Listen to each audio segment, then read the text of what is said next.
Hatimaye mtazamaji wangu, ndugu wetu wa Tanzania wana sababu ya kutabasamu. Kwa nini?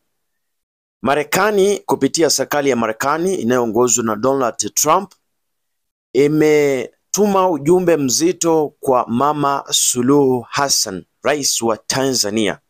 Hii ni baada ya mambo ambayo yalifanyika pale, sitaki kuyazungumzia.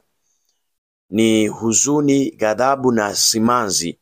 Leo hii iwapo Julius Nyerere angefufuka, aone jinsi taifa alilolijenga kwa amani, taifa la utulivu, taifa la ustawi, lilivyobadilishwa kuwa taifa ambalo halina amani, ukatili, mauaji ya kiholela, hakuna uhuru wa kujieleza, uhuru wa vyombo vya habari, ni ukandamizaji wa haki za kibinadamu kutoka kwa Mama Suluhu Hassan.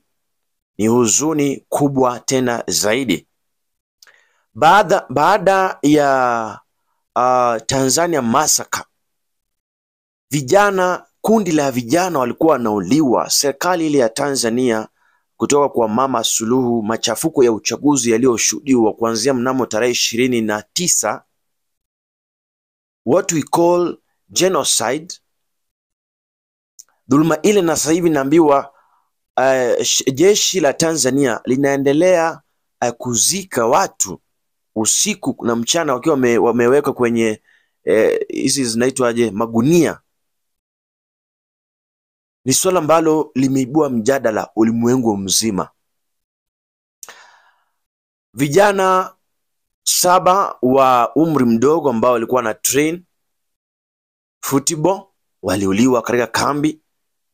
Mwalimu, raia wengine kutoka mataifa, kwa mfano Kenya, nilisikia kuna mwalimu aliuliwa Dar es Salaam, wengine waliuliwa Arusha.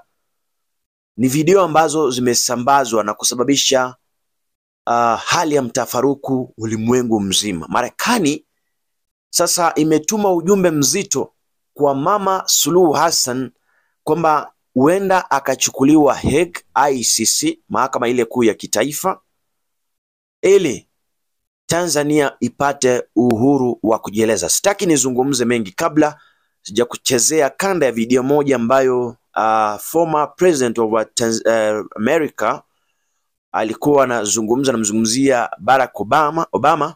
Nakuomba sana uchukue sekunde yako moja upige subscription kama ni mara yako ya kwanza kutangamana na channel hii au video hii, like and also share. We have to stop pretending that countries that just hold an election where sometimes the winner somehow magically gets 90% of the vote because all the opposition is locked up or can't get on TV is a democracy. Democracy depends on strong institutions, and it's about minority rights and checks and balances and freedom of speech and freedom of expression and a free press and the right to protest and petition the government and an independent judiciary and everybody having to follow. Kwa nini Marekani imeamua kuingilia kati kuleta amani nchini Tanzania? Swala la kwanza, imeghadhabishwa na jinsi raia wa kigeni walivyotritiwa kule Tanzania. Kigezo kingine cha pili ni jinsi international observers, yani wale waangalizi kutoka mataifa mbalimbali ya kigeni ambao walienda kuangalia, waone kama ama kushuhudia jinsi uchaguzi mkuu nchini Tanzania unafanyika, iwapo ni wa uhuru na haki. Naambiwa wanahabari, they were forced, walilazimishwa kufuta kanda na video ambazo zinasa siku ile ya uchaguzi. Uchaguzi wa Tanzania ulikumbwa na dhoruba si haba, ulikumbwa na wizi wa hali ya juu, ulidukuliwa kwa in another terms. Kwa sababu how do you expect eti Mama Suluhu Hassan alishinda uchaguzi kwa 98% na kupata zaidi ya kura milioni 32, na kura hizo zikahesabiwa kwa chini ya siku 3? internet ikazimwa, kila kitu kikazimwa. Kwa hiyo Marekani imesema lazima ichukue hatua kwa Mama Suluhu. Hebu sikiza kanda hii ya video. We have some major breaking news. So the government of America, they want nothing to do with Tanzania if Samia Suluhu remains to be the president. Yes, they do not trust her. As a matter of fact, they have said that now they're reviewing their relationship with Tanzania. Let me explain how this happened. I'm sure by now you've already heard about the terrible things that are happening to the Tanzanian people. In just a few days, lots of people are unalived. Those people, they just went in the streets, they just wanted to demand for their rights. But all they found was a power-hungry woman who sent the police, armed policemen, to unalive them. It's reported that thousands of people were unalived, and I'm telling you, America noticed. Senator Jean Shaheen of the United States Foreign Relations Committees, she accused Suluhu's ruling party, that is Chama cha Mapinduzi, CCM party, of endangering both citizens and foreign visitors of the country in the 5 days of darkness. And yes, she called it the 5 days of darkness, and I find it to be the accurate description of what happened. So now America is reviewing their relationship with Tanzania, and a lot of people are expecting America to put sanctions on Tanzania, but also they're expecting to put travel bans on senior officials of the Tanzanian government. What I believe is America does not care about Tanzania's election. They're just worried. They're worried about China's relation with Tanzania. So now they're trying to scare Tanzania because now they have a reason to do it. All that we know now is that Suluhu, she's on America's radar. So now she'll be careful on what she does next. But what do you think about this? Will America do something about Suluhu? Wacha niseme hivi. Siasa si mambo tuliyoshuhudia pale Tanzania. Siasa ya ukweli ni siasa ambayo unaruhusu wapinzani kushiriki katika uchaguzi. Mama Suluhu Hassan akiwa ni mwanamke wa kwanza kuwa rais pale nchini Tanzania ameonyesha mfano mbaya katika uongozi wa Afrika. Na jinsi Tanzania, jeshi lile kuu, maafisa wa polisi walivyoua mamia na maelfu, sasa hivi tunaambiwa ni zaidi ya watu 3,000 ambao waliangamizwa, lakini serikali inajaribu kuficha. Hospitali, mochuari au makafani haziruhusiwi kutoa taarifa au idadi kamili ya watu ambao waliangamia au kuangamizwa kipindi cha uchaguzi, machafuko ya uchaguzi mkuu. Ndio kuna watu kadhaa waliotekwa nyara, kwa mfano John Heche, akina Tundu Lissu wapo gerezani, watetezi wa haki za binadamu, nasikia Wakenya wengine waliuliwa, kuna hata wanahabari ambao walikuwa nyumbani kwao wakauliwa. Ndiyo sababu imesababisha Marekani kuingilia kati. Obama alipokuwa anazungumza alisema taifa kama Tanzania, hiyo si demokrasia. Demokrasia ni kipindi taifa au nchi inaruhusu watu kufanya uchaguzi, kumchagua yule wampendaye. Na Mama Suluhu atawekewa vikwazo vingi zaidi. Kwa mfano, hatosafiri nje ya nchi, anaweza kachukuliwa ICC Hague.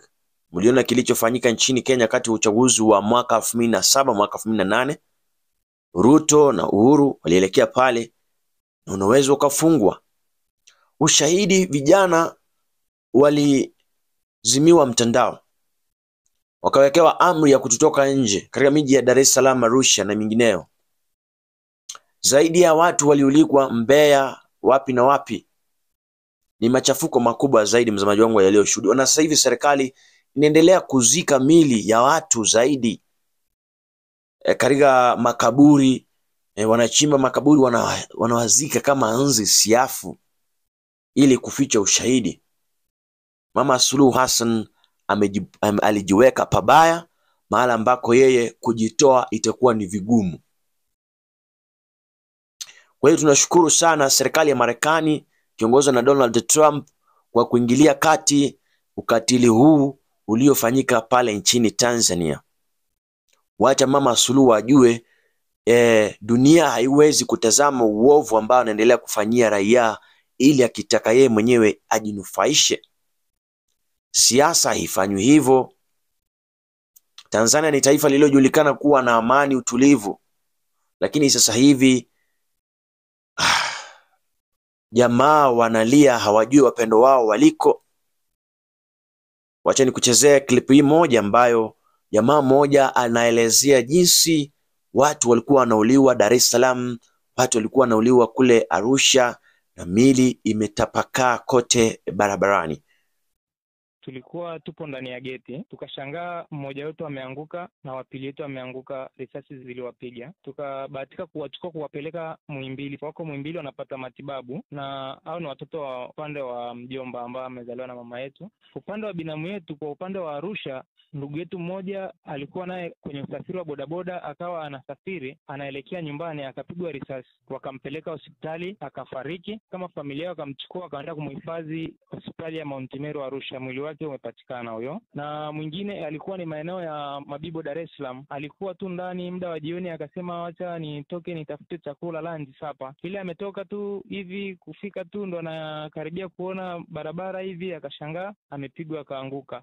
Hamna mtu aliweza kumchukua kwa sababu ya zile taharuki za kukimbia huku na kule. Mwili wake umechukuliwa na gari la serikali na mpaka sasa hivi hatujui alipo. Tuzungumzie wale ambao mlikuwa mmeketi pamoja, walikuwa na majeruhi kiasi gani? Wao tulipeleka katika hospitali ya Muhimbili. Ndio, huyo mwingine hajafungwa antena mpaka sasa hivi. Huyo mwingine ameshafungwa, yule alipigwa ya mkono ameshafungwa antena. Huyo mwingine bado anaendelea na matibabu, alivunjika paja. Na hatimaye hapo maeneo ya Mkwajuni walikufa watu ambao ni zaidi ya 10, na zingine nao kilipu kama za watu wa 3 nilibahatika kuwachukua kwa mbali. Walipigwa risasi hapo muda wa saa 10 jioni, na muda huo kulikuwa hamna maandamano, maaskari walikuwa wanapita na kupiga risasi ovyo. Na tunapozungumza kwa sasa, wale ambao unadai kwamba walipigwa risasi na mkawapeleka Muhimbili, wapo Muhimbili, bado hajaruhusiwa kutoka. Huyo mmoja anaweza akaruhusiwa kutoka leo, ule wa mkono ameshafungwa antena na vidonda shafungwa. Yule mwingine bado ule wa paja hajaweza kufungwa.